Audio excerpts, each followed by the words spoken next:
अस्सलाम वालेकुम नाज़रीन, कैसे हैं आप। मैं अपने चैनल दारुल इल्म की तरफ से एक बार फिर आपकी खिदमत में हाज़िर हूँ। हमारा आज का टॉपिक है कि बच्चा एहसास कमतरी में क्यों मुब्तला होता है और उसको हम इस चीज़ से कैसे बचा सकते हैं। आज हम इस बारे में बात करेंगे। अगर आप गौर करें, आपको बहुत से बच्चे अपने इर्द गिर्द नज़र आएंगे जो तन्हाई पसंद होते हैं या लोगों से बात करने से कतराते हैं, मिलने से कतराते हैं। तो आप देखेंगे कि ऐसे बच्चे एहसास कमतरी का शिकार होते हैं। जब उन्हें ये लगता है कि हम दुनिया को फेस नहीं कर सकते, लोगों को फेस नहीं कर सकते, तो वो उनसे दूर भागना शुरू कर देते हैं, वो उनसे किनारा कशी इख्तियार कर लेते हैं। तो वो अपने खौल में बंद रहते हैं, अपने दायरे में कैद हो जाते हैं। तो ऐसे बच्चे एहसास कमतरी का शिकार होते हैं।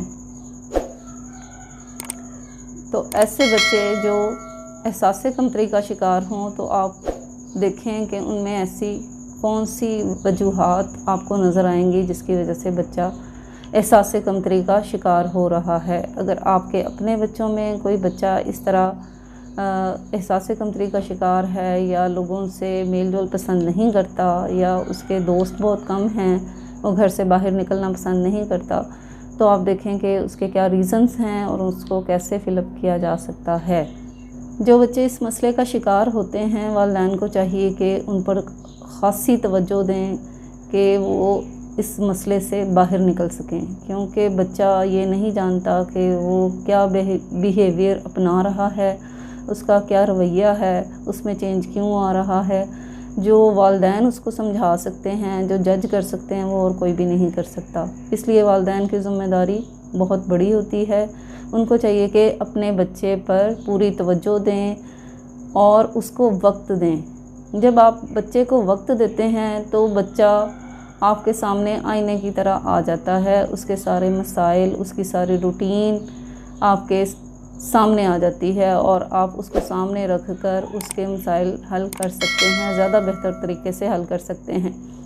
आप देखें कि आपका बच्चा अगर एहसास कमतरी का शिकार हो रहा है या वो लोगों से दूर रहने की कोशिश करता है, उसका मिलना जुलना बहुत कम है या वो घर पर तन्हाई में वक्त गुजारना पसंद करता है, तो आप देखें कि उसके दोस्तों में कोई उसका मजाक तो नहीं उड़ाता, मोहल्ले में या क्लास में कोई ऐसे बच्चे तो नहीं हैं जो उसको बहुत ज़्यादा तंग करते हैं, जिसकी वजह से वो सहम जाता है या लोगों से दूर रहना पसंद करता है। आप ये भी देखें कि कोई उसको बुरे नामों से तो नहीं बुलाता या कोई उसको बहुत ज़्यादा इतना तंग तो नहीं कर रहा जिसकी वजह से बच्चा लोगों से दूर भागना शुरू हो गया या तन्हाई का शिकार हो गया है। अक्सर लोग जॉइंट फैमिली सिस्टम में रहते हैं, जिसकी वजह से 2-3 ख़ानदान क्योंकि एक ही घर में रह रहे होते हैं, तो बच्चों का आपस में इंटरेक्शन बहुत ज़्यादा होता है। तो कुछ बच्चे जो ज़्यादा शार्प होते हैं या ज़्यादा होशियार होते हैं, वो दूसरे बच्चे को डिसऑनर करना शुरू कर देते हैं। वो उसको उसका मजाक उड़ाते हैं या बुरे नामों से बुलाते हैं, नाम बिगाड़ देते हैं या अब्यूसिव लैंग्वेज इस्तेमाल करते हैं, जिसकी वजह से बच्चा ख़ाइफ होकर अपने खौल में सिमटना शुरू हो जाता है। तो ये भी एक वजह है जिसकी वजह से बच्चा एहसास कमतरी का शिकार हो सकता है। उसको तन्हाई का शिकार ना होने दें, उसको एहसास कमतरी का शिकार ना होने दें, उसको एतमाद दें, उसको वक्त दें, उसको अपनायत दें, ताकि वो बैरूनी रवैये जो इस टाइप के होते हैं वो उनको फेस करना सीख सके। अगर आपके बच्चे में कोई ऐसी कमी है कुदरती तौर पर, यानी उसके रंग के मामले में या उसकी जिसामत के मामले में, कुछ बच्चे बहुत कमज़ोर होते हैं या कुछ बहुत ज़्यादा मोटे हो जाते हैं या उनके कॉम्प्लेक्शन का होता है इशू, तो कोशिश करें कि उसको बच्चे को कोई भी शख्स इस वजह से या किसी भी वजह से बुरे नामों से मत पुकारे या उसका नाम मत बिगाड़े, क्योंकि जब बच्चा ये चीज़ें सुनता रहता है तो फिर उसकी शख्सियत पर बहुत बुरा असर पड़ता है और वो अपने खौल में बंद हो जाता है, वो एहसास कमतरी का शिकार होने लगता है और इस चीज़ से आपने उसको बचाना है। एक ख़ास बात जिसका वालिदैन को ध्यान रखना चाहिए वो ये है कि अपने बच्चों का मुवाज़ना आप दूसरों के बच्चों के साथ कभी मत करें। हर बच्चा अपनी अलग ज़हानत लेकर पैदा होता है, अपनी उसकी शख्सी खूबियाँ, ख़ामियाँ अलग होती हैं हर बच्चे की। तो आप अपने बच्चे को दूसरे लोगों के बच्चों के साथ उनका कंपैरिज़न मत करें, उनका मुवाज़ना ना करें, क्योंकि जब आप अपने बच्चों को उस कसौटी पे परखना शुरू कर देते हैं जो मेयार दूसरे लोगों ने अपने बच्चों का बनाया होता है, तो आपका बच्चा हो सकता है कि उसको उस तक ना पहुंच सके। तो इसमें बच्चे का कोई कसूर नहीं है। आप अपने बच्चे की सलाहियतों के मुताबिक उससे तवक्कात रखें कि वो जितना कर सकता है वो उतना ही कर पाएगा। ये ज़रूर है कि मेहनत से सलाहियतों को निखारा जा सकता है, पॉलिश किया जा सकता है। आप देखें कि आपके बच्चे में कौन सी सलाहियतें अच्छी हैं, वो कि कौन से काम ज़्यादा बेहतर तरीके से कर सकता है, तो मेहनत से उसको निखारें, ना कि आप उसका दूसरे बच्चों से मुवाजना करके तो आप उसको डिग्रेड करें।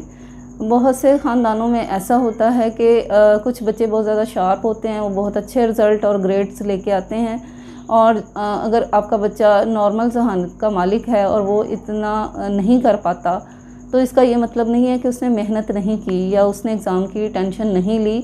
उसने कोशिश ज़रूर की होती है, लेकिन वो उतनी ही कर सकता है जितना कि उसको अल्लाह ताला ने ज़हानत अता की है। कुछ वालिदैन ऐसे होते हैं जिन्होंने अपनी साबिक़ा ज़िंदगी टफ़ लाइफ गुजारी होती है, उनको ये होता है कि हमने ये चीज़ें मुयस्सर नहीं थीं जो मेहनत करके हमने अपने बच्चों को प्रोवाइड की हैं। तो इस चीज़ का बार बार एहसास वो अपने बच्चों को भी दिलाते हैं कि हमें तो ये मुयस्सर नहीं था, आप तो बहुत खुशकिस्मत हैं कि आपको ये चीज़ें मिल रही हैं। तो इसमें बच्चों का कोई कसूर नहीं है। हर शख्स, दुनिया में हर शख्स अपनी किस्मत के लिहाज से चीज़ों को अवेल करता है। जितनी अल्लाह ताला ने उसकी किस्मत में लिखी हैं चीज़ें, वो उसको मिलती हैं। तो आप इसमें बच्चों को ये मत कहें कि हमें तो ये भी मुयस्सर नहीं था, आपको ये मुयस्सर है, तो ये बड़ी आपकी खुशकिस्मती है। तो आप अपनी महरूमियाँ जो हैं उसका गुबार जो है वो बच्चों पे ना निकालें। ऐसे बच्चे जो एहसास कमतरी का शिकार हो जाते हैं, वो अक्सर अपनी तसव्वुरात की दुनिया बसा लेते हैं। आम तौर पर वो प्रैक्टिकल लाइफ में इतने एक्टिव नहीं होते और ना ही लोगों से उनके ताल्लुकात इतने ज़्यादा बेहतर होते हैं। तो वो अपने दायरे में सिमट कर अपनी तसव्वुरात की दुनिया बसा लेते हैं, जिसके अंदर वो सारे काम करते हैं जो वो आम रूटीन में नहीं कर पाते।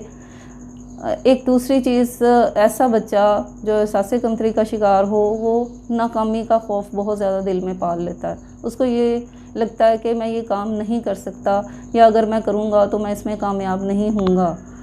तो इसकी वजह ये होती है कि उसमें खुद एतमादी की शदीद कमी होती है, जो कि वालिदैन ही पूरी कर सकते हैं, या उनके टीचर्स, उनके बड़े बहन भाई, जिनके नॉलेज में ये चीज़ आ जाती है तो वो उसका ये कॉन्फिडेंस बहाल कर सकते हैं, ताकि वो छोटे छोटे कामों में हिस्सा लेकर जब वो कामयाबी से कर लेगा तो फिर वो बड़े काम करने का भी सोचेगा।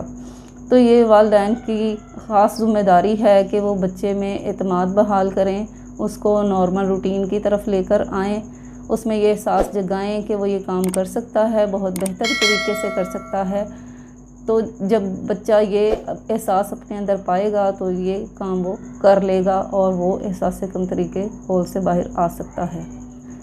बच्चे में एतमाद और अपनाइयत उसके बहुत बड़े हथियार हैं उसकी शख्सियत की तामीर में। तो ये चीज़ें वालिदैन के अलावा उसमें कोई भी उजागर नहीं कर सकता। आप अपने बच्चे की सलाहियतों को बढ़ाएं, उसमें बेहतरी लेके आएँ, और उसका वाहिद तरीका है मेहनत आपको भी करनी पड़ेगी और बच्चे को भी करनी पड़ेगी। जो सलाहियतें खुदादाद हैं, अल्लाह ताला ने किसी शख्स में कोई कमी नहीं रखी, किसी में कोई चीज़ ज़्यादा है कोई कम है। तो आप देखें कि अब आपके बच्चे में अल्लाह ताला ने ऐसी कौन सी सलाहियत रखी है जो गॉड गिफ्टेड है, जिसकी वजह से बच्चा आगे बढ़ सकता है, अपनी ज़िंदगी में कामयाब हो सकता है। आप उस सलाहियत को पॉलिश करें, उसको उजागर करें, उस पर मेहनत करें, तो बच्चा ज़रूर बेहतरी की तरफ आ जाएगा। और बच्चे को वक्त दें, बच्चे के साथ टाइम स्पेंड करें, उसको अपनाइयत दें, मोहब्बत दें। बच्चे को सबसे ज़्यादा मोहब्बत और तवज्जो दरकार होती है जो वालिदैन ही दे सकते हैं। तो ये हमारा आज का टॉपिक था। उम्मीद है आपको पसंद आया होगा। अगर आपको वीडियो अच्छी लगी हो तो उसे लाइक करें, शेयर करें और मेरे चैनल को सब्सक्राइब करें। आपको कोई भी इशू हो आपके बच्चों के हवाले से, आप कमेंट बॉक्स में मुझे कमेंट कर सकते हैं। मैं इंशाल्लाह उसका जवाब ज़रूर दूँगी। फिर